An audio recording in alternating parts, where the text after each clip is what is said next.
கொள்கிறேன். இந்த பொங்கல் திருநாள் என்று உங்களை எல்லாம் சந்திப்பதில் பெரும் மகிழ்ச்சி அடைகிறேன்.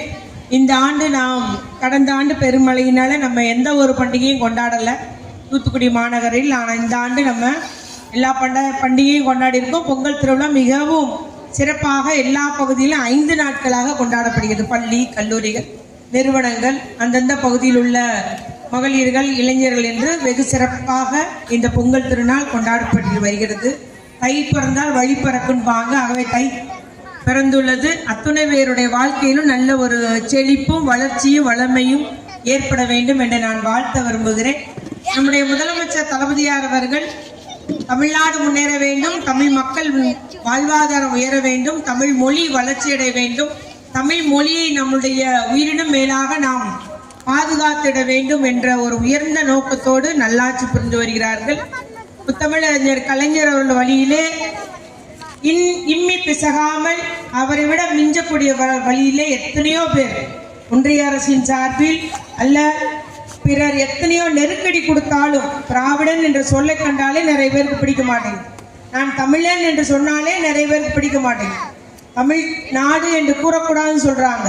தமிழ்தாய் வாழ்த்துக்கு இத்தனை முக்கியத்துவம் இருக்கக்கூடாது என்று சொல்லியெல்லாம் நம்மளுடைய பெருமையை வெளிக்காட்டாமல் இருப்பதற்காக, நம்முடைய பெருமையை பறைசாட்டாமல் இருப்பதற்காக அவ்வளோ நெருக்கடி நம்முடைய முதலமைச்சருக்கு ஆட்சிக்கு கொடுத்து வருகிறார்கள். ஆனா அதையெல்லாம் கண்டு கிஞ்சிட்டும் அஞ்சிடாமல் நம்முடைய முதலமைச்சர் அவர்கள் துணிச்சலோடு நான் திராவிடன் தான், திராவிட மாடல் ஆட்சி தான் நடத்தி வருகிறேன், எங்களது மொழி தமிழ் மொழி, நான் தமிழன் என்ற உணர்வு கொள்வோம், தமிழ்தாய் வாழ்த்தை தான் பெருமைப்படுத்துவோம் என்று துணிஞ்சு நின்று இன்னைக்கு ஆட்சி நடத்தி வருகிறார்கள். அவருடைய ஆட்சியை பார்த்தீங்கன்னா கிட்டத்தட்ட பொருளாதார வளர்ச்சி ஏற்பட வேண்டும் என்று அகில இந்திய அளவில் தமிழ்நாடு இன்னைக்கு பொருளாதார வளர்ச்சியில முதலிடத்தில் இருக்கிறது, தொழில் வளர்ச்சியிலே முதலிடத்தில் இருக்கிறது. எத்தனையோ நிறுவனங்கள் நம்முடைய தமிழகத்துல இன்னைக்கு தொழில் தொடங்கி இருக்கிறாங்க. அவங்க உற்பத்தி தொடங்கும் போது எல்லா இளைஞர்களுக்கும் வேலை வாய்ப்பு கிடைக்கும். அதை வேகப்படுத்தியும் வருகிறார் முதலமைச்சர் அவர்கள். அதே போல மகளிர் உரிமை தொகை, பெண்கள் எத்தனையோ பெண்களுக்கு வாழ்வாதாரமாக இருக்கிறது. ஒரு குடும்பத்துல தனி பெண்ணாக வாழ்பவருக்கு இல்ல மிகவும் ஏழ்மையில உழைக்கும் ஒரு ஆண்களோ பிள்ளைகளோ இல்லாத பெண்களுக்கெல்லாம் பெரிய ஒரு வாழ்வாதாரமாக இருப்பது இந்த மகளிர் உரிமை தொகை. அதுபோல பெண்கள் உயர்கல்வி படிப்பதற்காக புதுமைப்பெண் திட்டம், ஆண்கள் உயர்கல்வி படிப்பதற்காக தமிழ் புதல்வன் திட்டம், அதுபோல ஊட்டச்சத்தை உறுதி செய்யணும் ஒரு திட்டம் இருக்குது எங்களுடைய துறையில. பிள்ளைகள் 6 வயசு வரைக்கும் அந்த பிள்ளைங்களுடைய 60% மூளை வளர்ச்சி ஏற்பட்டோம். நல்ல பிள்ளைங்களுக்கு சத்தான உணவு கொடுக்கும் போதுதான் நல்ல அறிவாற்றல் மிக்க ஒரு பிள்ளைகளாக உருவாகும். நல்ல தாயினுடைய அந்த குழந்தை வளர்ப்பில் தாயினுடைய பங்கு மிக முக்கியமானது. நம்முடைய பிறந்ததிலிருந்து 6 மாசம் வரைக்கும் தாய்ப்பால் மட்டும் கொடுக்கணும். 6 மாசத்துக்கு மேல எல்லா சத்தான உணவு, அதாவது பருப்பு சோறு கொடுப்போம், கீரை சோறு கொடுப்போம், கீரை தண்ணி, பருப்பு தண்ணி, அந்த முட்டையில வெள்ளைக்கறி, இப்படி பார்த்து பிள்ளைங்களுக்கு அந்த சீனி கிழங்கு அவசியம் மசிச்சு கொடுப்பாங்க. பார்த்து நம்ம பிள்ளைங்களுக்கு கொடுத்துட வேண்டும் என்பதை வலியுறுத்துவதற்காக ஊட்டச்சத்தை உறுதி செய்யணும் ஒரு திட்டம். அதுல மிகவும் எடை குறையா இருக்கிற பிள்ளைகளுக்கும் சத்து மாவு, அந்த பிஸ்கட்லாம் கொடுக்குறோம். தாய்மார்களுக்கும், பாலூட்டும் தாய்மார்களுக்கும் அரசு ஊட்டச்சத்து பெட்டகம் கொடுக்குது.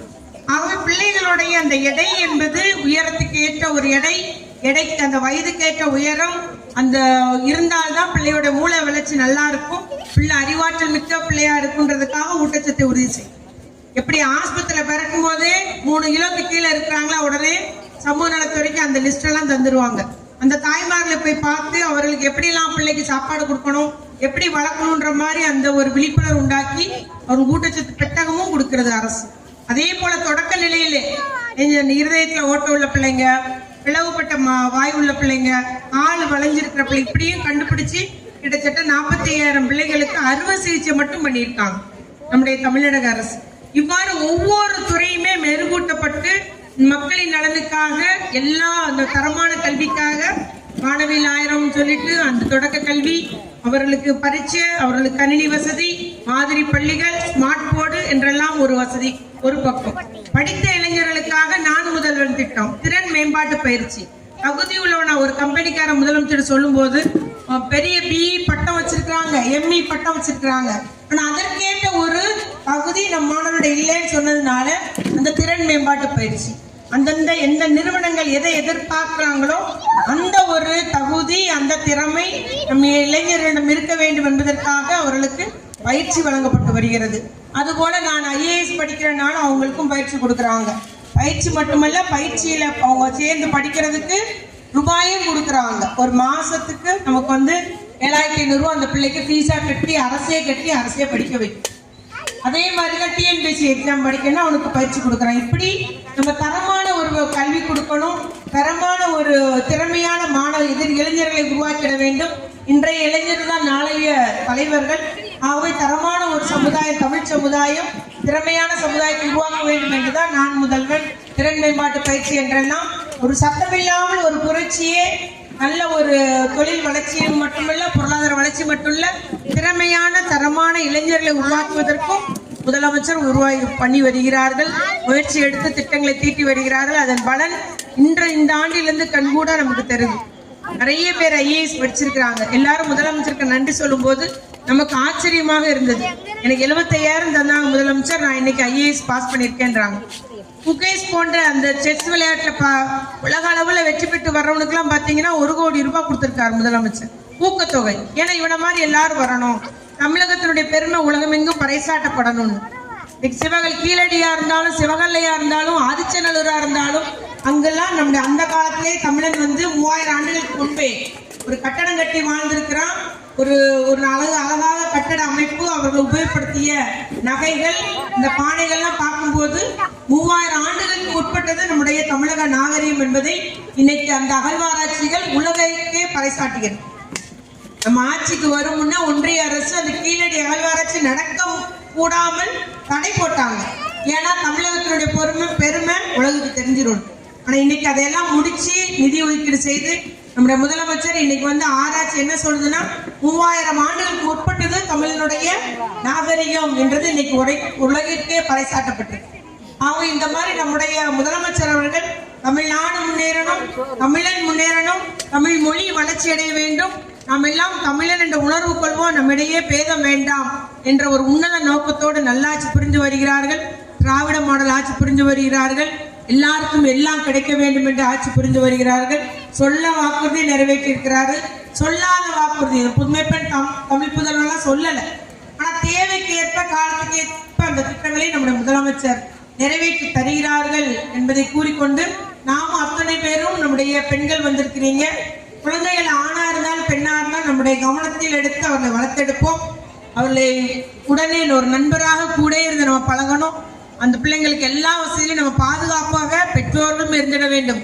அரசு, பெற்றோர்கள் எல்லாம் இணைந்து செயல்படும் போதுதான் நல்ல ஒரு குடிமக்களை நாம் உருவாக்க முடியும் என்று மட்டும் கூறிக்கொண்டு, அத்துணை பேருக்கும் நம்முடைய நகரத்துல பாத்தீங்கன்னா படிப்படியாக தம்பி ரவி சொன்னார், இதுலயே ஒரு சேனல் வந்திருக்கு. இங்கெல்லாம் டூபரத்துல கான் வசதியே கிடையாது. இன்னைக்கு இந்த காண கட்டணும். நான் வரும்போதே நினைச்சேன் இந்த இடத்துல வச்சிருக்கான், இந்த வீட்டுக்காரங்களை எங்களுக்கு கெட்டி கொடுக்கமான்னு கேட்டாங்க.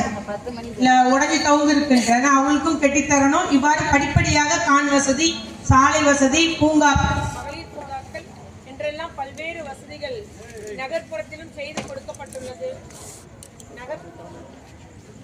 என்பதை மட்டும் பெருமையோடு கூறிக்கொண்டு, தொடர்ச்சியாக நம்முடைய முதலமைச்சருடைய கரத்தை நீங்கள் பலப்படுத்த வேண்டும் என்று கேட்டுக்கொண்டு, அனைவருக்கும் மீண்டும் பொங்கல் நல்வாழ்த்துக்கள். பொறுமையோடு இருந்ததுக்கு உங்கள் அத்துணை பேருக்கும் நன்றியும் என்னுடைய மகிழ்ச்சியும் கூறிக்கொள்கிறேன். நன்றி, வணக்கம்.